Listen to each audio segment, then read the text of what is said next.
Let's switch now to talking about executive experience. In 2008, Republicans talking about the Democrats that were running, there were some senators running, Barack Obama, Hillary Clinton.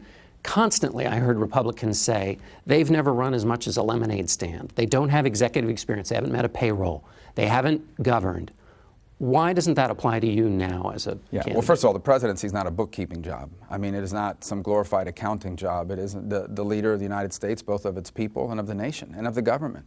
And the job of a president is to craft a vision for America's future, to put the right people in the right position and hold them accountable for carrying out your agenda, but also to rally the country behind big causes. Entitlement reform is a huge undertaking. It'll never happen without presidential leadership, not to mention national security.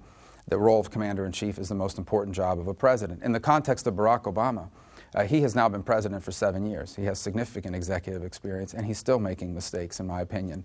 And so it's clear that the issue with him is not that he didn't have executive experience, it's that his ideas do not work.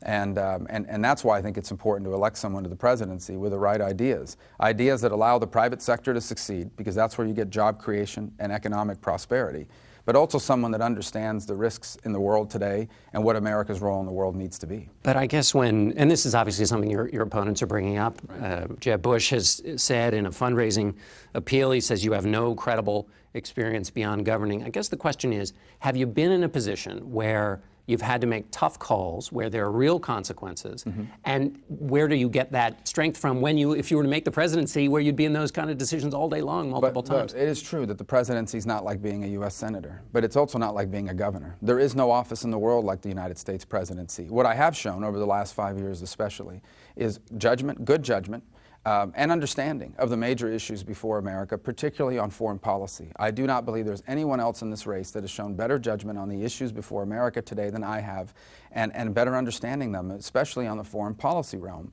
which is at the end of the day the most important obligation of a president. Presidents don't run the economy. What you do is promote policies that allow the private sector to succeed.